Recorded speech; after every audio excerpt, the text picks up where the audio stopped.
ਸਾਰਥਕ ਸੁਨੇਹਾ ਚੈਨਲ ਦੇਖ ਰਹੇ ਸਾਰੇ ਸਾਥੀਆਂ ਨੂੰ ਪਿਆਰ ਭਰੀ ਸਤਿ ਸ੍ਰੀ ਅਕਾਲ। ਅੱਜ ਆਪਾਂ ਗੱਲ ਕਰਾਂਗੇ ਓਲਡ ਟੈਕਸ ਰਜੀਮ ਅਤੇ ਨਿਊ ਟੈਕਸ ਰਜੀਮ ਬਾਰੇ। ਕਿਉਂਕਿ ਦੇਖੋ ਸਾਥੀਓ, ਮਾਰਚ ਆ ਰਿਹਾ ਹੈ, ਸਾਰੇ ਹੀ ਦਫ਼ਤਰ ਵਾਲੇ ਆਪਾਂ ਤੋਂ ਟੈਕਸ ਦੇ ਫਾਰਮਾਂ ਦੀ ਮੰਗ ਕਰ ਰਹੇ ਆ ਅਤੇ ਬਹੁਤ ਸਾਰੇ ਸਾਥੀ ਹੈ ਜਿਨ੍ਹਾਂ ਨੂੰ ਇਹ ਸਮਝ ਨਹੀਂ ਆ ਰਿਹਾ ਕਿ ਉਹ ਕਿਸ ਰਜੀਮ ਦੇ ਵਿੱਚ ਆਪਣਾ ਟੈਕਸ ਪੇ ਕਰਨ, ਓਲਡ ਟੈਕਸ ਰਜੀਮ 'ਚ ਜਾਂ ਨਿਊ ਟੈਕਸ ਰਜੀਮ 'ਚ। ਦੇਖੋ ਸਾਥੀਓ, ਅੱਜ ਆਪਾਂ ਵੀਡੀਓ ਇਹ ਬਣਾ ਰਹੇ ਹਾਂ NPS ਵਾਲੇ ਸਾਥੀਆਂ ਲਈ, ਅਤੇ ਬਾਅਦ ਵਿੱਚ ਆਪਾਂ ਓਲਡ ਪੈਨਸ਼ਨ ਸਕੀਮ ਵਾਲੇ ਸਾਥੀਆਂ ਬਾਰੇ ਵੀ ਦੱਸਾਂਗੇ ਕਿ ਉਹਨਾਂ ਨੂੰ ਕਿਹੜਾ ਟੈਕਸ ਰਜੀਮ ਹੈ ਜਿਹੜਾ ਉਹ ਅਡੋਪਟ ਕਰਨਾ ਚਾਹੀਦਾ ਹੈ। ਤਾਂ ਇਹ ਜਿਹੜੀ ਵੀਡੀਓ ਹੈ ਉਹ ਫਾਈਨੈਂਸ਼ੀਅਲ ਈਅਰ 2023-24 ਅਤੇ ਅਸੈਸਮੈਂਟ ਈਅਰ 2024-25 ਲਈ ਹੈ। ਤਾਂ ਮੈਂ ਇਸ ਵੀਡੀਓ ਦੇ ਐਂਡ ਵਿੱਚ ਤੁਹਾਨੂੰ ਕੁਝ ਪੁਆਇੰਟ ਦੱਸਾਂਗਾ ਜਿਨ੍ਹਾਂ ਪੁਆਇੰਟਸ ਦੇ ਬੇਸ 'ਤੇ ਤੁਸੀਂ ਇਹ ਚੂਜ਼ ਕਰ ਸਕੋ ਕਿ ਸਾਨੂੰ ਕਿਹੜਾ ਟੈਕਸ ਰਜੀਮ ਆਪਟ ਕਰਨਾ ਚਾਹੀਦਾ ਹੈ।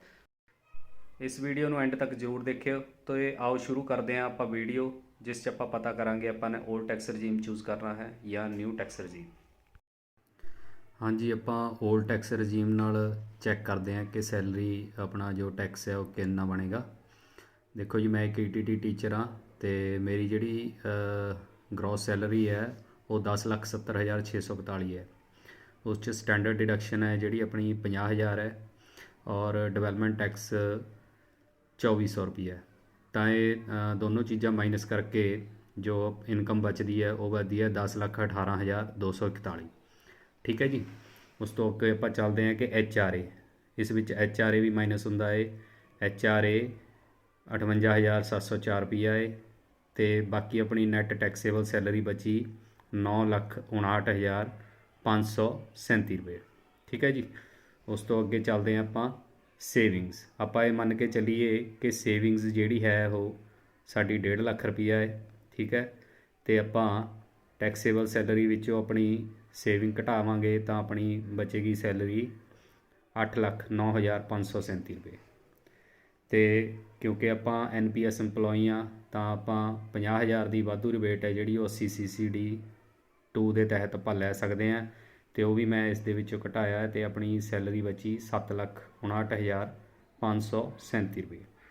ਠੀਕ ਹੈ ਜੀ। ਇਹ ਆਪਣੀ ਸੈਲਰੀ ਬਚੀ ਹੈ 7,59,537, ਜਿਸ 'ਤੇ ਆਪਾਂ ਨੇ ਟੈਕਸ ਲਗਾਉਣਾ ਹੈ। 2.5 ਲੱਖ ਤੱਕ ਆਪਾਂ ਨੂੰ ਟੈਕਸ ਫਰੀ ਹੈ ਜੀ। ਠੀਕ ਹੈ ਜੀ। 2.5 ਲੱਖ ਤੋਂ 5 ਲੱਖ ਤੱਕ ਆਪਣਾ ਬਣਿਆ 2.5 ਲੱਖ 'ਤੇ ਜਦੋਂ ਆਪਾਂ 5% ਟੈਕਸ ਲਗਾਵਾਂਗੇ, 5% ਟੈਕਸ 2.5 ਲੱਖ ਤੋਂ 5 ਲੱਖ ਤੱਕ ਉਹ ਆਪਣਾ 12,500 ਰੁਪਇਆ ਬਣਦਾ ਹੈ। ਠੀਕ ਹੈ ਜੀ। ਉਸ ਤੋਂ ਬਾਅਦ ਆਪਣੀ ਨੈਕਸਟ ਸਲੈਬ ਹੈ ਟੈਕਸ ਦੀ, ਉਹ 20% ਦੀ ਹੈ। ਇਸ ਵਿੱਚ 5 ਲੱਖ ਤੋਂ 7,59,000 ਰੁਪਏ ਤੱਕ ਮੇਰਾ ਬਣਿਆ 2,59,537, ਜਿਸ ਉੱਤੇ 20% ਟੈਕਸ ਲੱਗਿਆ ਤਾਂ ਟੋਟਲ ਟੈਕਸ ਬਣਿਆ 51,907। ਠੀਕ ਹੈ ਜੀ। ਅਤੇ ਆਪਾਂ ਨੇ ਦੋਨਾਂ ਟੈਕਸਾਂ ਨੂੰ ਜੋੜ ਲਿਆ, ਟੋਟਲ ਟੈਕਸ ਬਣਿਆ ਆਪਣਾ 64,407 ਰੁਪਏ। 64,407 ਰੁਪਏ ਟੈਕਸ ਬਣਿਆ। ਉਸ ਤੋਂ ਅੱਗੇ ਆਪਾਂ ਨੇ ਇਸ 'ਤੇ ਲਗਾਵਾਂਗੇ 4% ਐਜੂਕੇਸ਼ਨ ਸੈਸ। ਐਜੂਕੇਸ਼ਨ ਸੈਸ ਆਪਾਂ ਨੇ ਲਗਾਇਆ 4%, ਤਾਂ ਆਇਆ 2,576 ਰੁਪਏ। ਠੀਕ ਹੈ ਜੀ।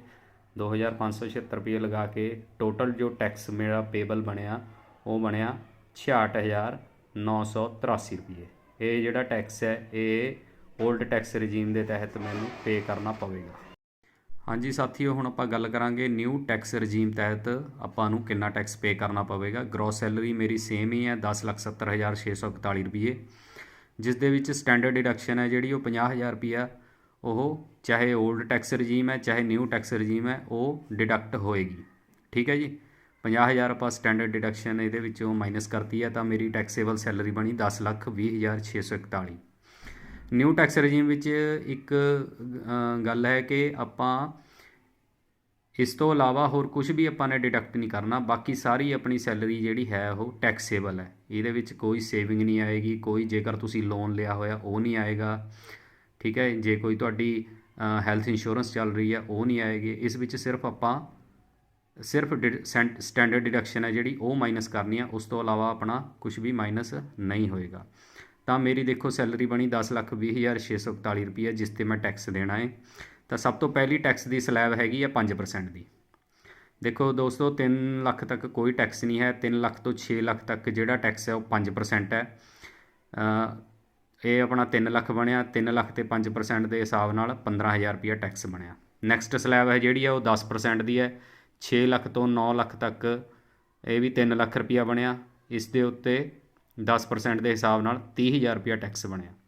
ਨੈਕਸਟ ਸਲੈਬ ਹੈਗੀ ਹੈ ਜੀ ਜਿਹੜੀ 15% 9 ਲੱਖ ਤੋਂ 12 ਲੱਖ ਤੱਕ ਦੀ ਬਣਦੀ ਹੈ, ਪਰ ਇਸ ਵਿੱਚ ਆਪਣਾ 10,20,641 ਤੱਕ ਹੀ ਗਿਆ ਹੈ, ਤਾਂ ਇਸ ਕਰਕੇ ਬਾਕੀ ਜਿਹੜੀ ਰਕਮ ਬਚੀ ਹੈ 1,20,641, ਉਹਦੇ ਉੱਤੇ 15% ਟੈਕਸ ਦੇ ਹਿਸਾਬ ਨਾਲ 18,096 ਰੁਪਏ ਜਿਹੜਾ ਹੈ ਉਹ ਟੈਕਸ ਬਣਿਆ। ਅਤੇ ਆਪਾਂ ਇਹਨਾਂ ਤਿੰਨਾਂ ਟੈਕਸਾਂ ਨੂੰ ਜੋੜ ਲਾਂਗੇ, ਜਿਸ ਦਾ ਟੋਟਲ ਟੈਕਸ ਬਣਿਆ 63,096 ਰੁਪਏ। ਠੀਕ ਹੈ ਜੀ, 63,096 ਰੁਪਏ ਬਣਿਆ। ਉਸ ਉੱਤੇ 4% ਐਜੂਕੇਸ਼ਨ ਸੈਸ ਹੈ ਜਿਹੜਾ ਉਹ ਲੱਗੇਗਾ। ਇਸ 'ਤੇ 2,524 ਰੁਪਈਆ ਜਿਹੜਾ ਹੈ ਉਹ ਐਜੂਕੇਸ਼ਨ ਸੈਸ ਬਣਿਆ, ਅਤੇ 63,096 ਪਲੱਸ 2,524 ਰੁਪਈਆ ਜਿਹੜਾ ਟੈਕਸ ਬਣਿਆ 65,620 ਰੁਪਈਏ। ਹਾਂਜੀ ਸਾਥੀਓ, ਜਿਵੇਂ ਕਿ ਤੁਸੀਂ ਦੇਖਿਆ ਕਿ ਆਪਾਂ ਜੋ ਟੈਕਸ ਬਣਿਆ ਹੈ ਓਲਡ ਟੈਕਸ ਰਜੀਮ ਦੇ ਤਹਿਤ ਔਰ ਨਿਊ ਟੈਕਸ ਰਜੀਮ ਦੇ ਤਹਿਤ, ਸੈਲਰੀ ਜਿਹੜੀ ਹੈਗੀ ਸੀਗੀ ਓਲਡ ਟੈਕਸ ਰਜੀਮ 'ਚ 10,70,641, ਜਿਸ ਦਾ ਕਿ ਟੈਕਸ ਬਣਿਆ 66,983 ਰੁਪਏ, ਅਤੇ ਨਿਊ ਟੈਕਸ ਰਜੀਮ ਵਿੱਚ ਆਪਣਾ ਸੇਮ ਸੈਲਰੀ ਦਾ ਟੈਕਸ ਬਣਦਾ ਹੈ 65,620 ਰੁਪਏ। ਅਤੇ ਇੱਥੇ ਆਪਾਂ ਦੇਖਦੇ ਹਾਂ ਕਿ ਦੇਖੋ ਦੋਨਾਂ ਦਾ ਡਿਫਰੈਂਸ ਜਿਹੜਾ ਆਉਂਦਾ ਹੈ ਉਹ 1,363 ਰੁਪਏ ਦਾ ਆਉਂਦਾ ਹੈ। ਤਾਂ 10,70,641 ਰੁਪਏ ਜਿਸ ਦੀ ਸੈਲਰੀ ਹੈ ਉਸ ਨੂੰ ਮੇਰੇ ਹਿਸਾਬ ਨਾਲ ਬੈਨੀਫਿਟ ਹੈਗਾ ਹੈ ਜਿਹੜਾ ਉਹ ਨਿਊ ਟੈਕਸ ਰਜੀਮ ਵਿੱਚ ਫਾਇਦਾ ਹੈ, ਜਿਸ ਵਿੱਚ 1,363 ਰੁਪਏ ਦਾ ਉਹਨਾਂ ਨੂੰ ਫਾਇਦਾ ਹੁੰਦਾ ਹੈ। ਤੋ ਜਿਵੇਂ ਕਿ ਮੈਂ ਤੁਹਾਨੂੰ ਵੀਡੀਓ ਦੇ ਸ਼ੁਰੂ ਵਿੱਚ ਦੱਸਿਆ ਕਿ ਕੁਝ ਪੁਆਇੰਟ ਇੱਦਾਂ ਦੇ ਹੈ ਜਿਨ੍ਹਾਂ ਪੁਆਇੰਟਸ ਦੇ ਕਰਕੇ ਤੁਹਾਡਾ ਇਹ ਜਿਹੜਾ ਟੈਕਸ ਹੈ ਉਹ ਵੇਰੀ ਕਰੇਗਾ। ਉਹ ਕੁਝ ਮੇਨ ਪੁਆਇੰਟਸ ਇਹ ਹੈ ਕਿ ਮੰਨ ਲਓ ਤੁਹਾਡਾ ਜਿਵੇਂ ਹੋਮ ਲੋਨ ਚੱਲਦਾ ਹੈ, ਹੋਮ ਲੋਨ ਚੱਲਣ ਦੇ ਨਾਲ ਕਿਉਂਕਿ ਤੁਸੀਂ ਇੱਕ ਮੇਨ ਜਿਹੜੀ ਆਪਣੀ ਸੈਲਰੀ ਦਾ ਮੇਨ ਹਿੱਸਾ ਹੈ ਜਿਹੜਾ ਉਹ ਆਪਾਂ ਹੋਮ ਲੋਨ ਵਿੱਚ ਚੁਕਾਉਂਦੇ ਹਾਂ, ਜਿਸ ਵਿੱਚ ਆਪਾਂ ਨੂੰ ਬੈਂਕ ਤੋਂ ਇੰਟਰਸਟ ਸਰਟੀਫਿਕੇਟ ਮਿਲਦਾ ਹੈ। ਉਹ ਇੰਟਰਸਟ ਸਰਟੀਫਿਕੇਟ ਦੇ ਵਿੱਚ ਉਹ ਇੰਟਰਸਟ ਦੇ ਰੂਪ ਵਿੱਚ ਪੇ ਹੁੰਦੀ ਹੈ, ਅਤੇ ਕੁਛ ਅਮਾਊਂਟ ਜਿਹੜੀ ਹੈ ਉਹ ਪ੍ਰਿੰਸੀਪਲ ਦੇ ਰੂਪ ਵਿੱਚ ਪੇ ਹੁੰਦੀ ਹੈ। ਜੋ ਇੰਟਰਸਟ ਦੇ ਰੂਪ ਵਿੱਚ ਪੇ ਹੁੰਦੀ ਹੈ ਉਹ ਸਿੱਧੀ ਆਪਣੀ ਸੈਲਰੀ ਮੇਨ ਸੈਲਰੀ ਵਿੱਚੋਂ ਮਾਈਨਸ ਹੁੰਦੀ ਹੈ, ਅਤੇ ਜਿਹੜਾ ਪ੍ਰਿੰਸੀਪਲ ਹੁੰਦਾ ਹੈ ਉਹ ਆਪਣੀ ਸੇਵਿੰਗ 'ਚ ਜੁੜਦਾ ਹੈ। ਇਸ ਲਈ ਤੁਸੀਂ ਇਹ ਖਿਆਲ ਰੱਖਣਾ, ਜੇਕਰ ਤੁਸੀਂ ਮੇਰੇ ਹਿਸਾਬ ਨਾਲ ਲੱਖ ਰੁਪਏ ਤੱਕ ਤੁਸੀਂ ਪੇ ਕਰਦੇ ਹੋ, ਇੰਟਰਸਟ ਪੇ ਕਰਦੇ ਹੋ, ਤਾਂ ਸਿੱਧਾ ਤੁਹਾਡਾ ਸੈਲਰੀ 'ਚੋਂ ਮਾਈਨਸ ਹੋਏਗਾ। ਇਹ ਮੇਨ ਫੈਕਟਰ ਹੈ ਓਲਡ ਟੈਕਸ ਰਜੀਮ ਨੂੰ ਅਡੋਪਟ ਕਰਨ ਦਾ। ਉਸ ਤੋਂ ਬਾਅਦ ਹੈਲਥ ਇੰਸ਼ੋਰੈਂਸ ਜੇ ਤੁਹਾਡੀ ਚੱਲਦੀ ਹੈ ਉਸ ਦੀ ਕਿਸ਼ਤ ਆਪਾਂ ਦਿੰਦੇ ਹਾਂ, ਉਸ ਵਿੱਚ ਆਪਾਂ ਨੂੰ ਰਿਬੇਟ ਮਿਲ ਜਾਂਦੀ ਹੈ, ਜਿਸ ਨਾਲ ਆਪਾਂ ਨੂੰ ਓਲਡ ਟੈਕਸ ਰਜੀਮ 'ਚ ਫਾਇਦਾ ਮਿਲਦਾ ਹੈ। ਇਸ ਤੋਂ ਇਲਾਵਾ ਐਜੂਕੇਸ਼ਨ ਲੋਨ, ਬਹੁਤ ਸਾਰੇ ਪੇਰੈਂਟਸ ਐਜੂਕੇਸ਼ਨ ਲੋਨ ਲੈਂਦੇ ਆ ਬੱਚਿਆਂ ਲਈ, ਅਤੇ ਇਸ ਲਈ ਓਲਡ ਟੈਕਸ ਰਜੀਮ ਵਿੱਚ ਇਸ ਦਾ ਸਾਨੂੰ ਫਾਇਦਾ ਮਿਲਦਾ ਹੈ। ਜੇਕਰ ਇਹ ਕੁਛ ਪੁਆਇੰਟ ਹੈਗੇ ਆ ਜਿਹੜੇ ਤੁਸੀਂ ਅਡੋਪਟ ਕਰ ਰਹੇ ਹੋ, ਹੁਣ ਤੁਹਾਡੇ ਕਰੰਟਲੀ ਚੱਲ ਰਹੇ ਆ, ਤਾਂ ਤੁਹਾਨੂੰ ਓਲਡ ਟੈਕਸ ਰਜੀਮ ਵਿੱਚ ਕਾਫੀ ਫਾਇਦਾ ਮਿਲ ਸਕਦਾ ਹੈ। ਬਾਕੀ ਜਿਹੜੇ ਸਾਥੀ ਓਲਡ ਪੈਨਸ਼ਨ ਸਕੀਮ ਦੇ ਤਹਿਤ ਕੰਮ ਕਰ ਰਹੇ ਨੇ, ਓਲਡ ਪੈਨਸ਼ਨ ਸਕੀਮ ਮੈਂ ਗੱਲ ਕਰ ਰਿਹਾ ਰਹੀ ਹੈ, GPF ਖਾਤੇ ਨੇ, ਉਹਨਾਂ ਸਾਥੀਆਂ ਲਈ ਮੈਂ ਕਹਿਣਾ ਚਾਹੂੰਗਾ ਕਿ ਉਹਨਾਂ ਨੂੰ ਨਿਊ ਟੈਕਸ ਰਜੀਮ ਵਿੱਚ ਹੀ ਕਾਫੀ ਬੈਨੀਫਿਟ ਹੈ, ਜੇਕਰ ਉਹਨਾਂ ਦਾ ਹੋਮ ਲੋਨ ਨਹੀਂ ਚੱਲਦਾ। ਕਿਉਂਕਿ ਹੋਮ ਲੋਨ ਦਾ ਜੇਕਰ ਉਹਨਾਂ ਦਾ ਵੱਡਾ ਹਿੱਸਾ ਇੰਟਰਸਟ ਦੇ ਰੂਪ ਵਿੱਚ ਉਹ ਪੇ ਕਰ ਰਹੇ ਆ, ਤਾਂ ਉਹ ਓਲਡ ਟੈਕਸ ਰਜੀਮ ਵਿੱਚ ਆਉਣ ਦਾ ਫਾਇਦਾ ਹੈ। ਨਹੀਂ ਤਾਂ ਜਿਹੜੇ ਸਾਥੀ ਪੁਰਾਣੀ ਪੈਨਸ਼ਨ ਦੇ ਸਕੀਮ ਦੇ ਤਹਿਤ ਕੰਮ ਕਰ ਰਹੇ ਨੇ ਉਹਨਾਂ ਨੂੰ ਨਿਊ ਟੈਕਸ ਰਜੀਮ ਵਿੱਚ ਹੀ ਕਾਫੀ ਬੈਨੀਫਿਟ ਹੈ। ਸੋ ਸਾਥੀਓ, ਤੁਸੀਂ ਦੇਖਿਆ ਕਿ ਆਪਾਂ ਨੇ ਨਿਊ ਟੈਕਸ ਰਜੀਮ ਔਰ ਓਲਡ ਟੈਕਸ ਰਜੀਮ ਬਾਰੇ ਗੱਲ ਕੀਤੀ ਹੈ। ਮੈਨੂੰ ਲੱਗਦਾ ਹੈ ਕਿ ਇਸ ਵੀਡੀਓ ਨਾਲ ਤੁਹਾਨੂੰ ਸਮਝ ਲੱਗ ਗਿਆ ਹੋਵੇਗਾ ਕਿ ਆਪਾਂ ਨੂੰ ਕਿਸ ਟੈਕਸ ਰਜੀਮ ਵਿੱਚ ਜ਼ਿਆਦਾ ਫਾਇਦਾ ਹੈ। ਇਹ ਇੰਨੀ ਕੁ ਵੀਡੀਓ ਸੀ, ਪ੍ਰਵਾਨ ਕਰਿਓ, ਅਤੇ ਮੇਰੇ ਚੈਨਲ ਸਾਰਥਕ ਸੁਨੇਹਾ ਨੂੰ ਲਾਈਕ, ਸਬਸਕ੍ਰਾਈਬ ਅਤੇ ਸ਼ੇਅਰ ਜ਼ਰੂਰ ਕਰਿਓ। ਇਹ ਵੀਡੀਓ ਸਾਰੇ ਟੀਚਰਾਂ ਤੱਕ ਪਹੁੰਚਾਓ ਤਾਂ ਕਿ ਉਹਨਾਂ ਦਾ ਵੀ ਫਾਇਦਾ ਹੋ ਸਕੇ। ਧੰਨਵਾਦ।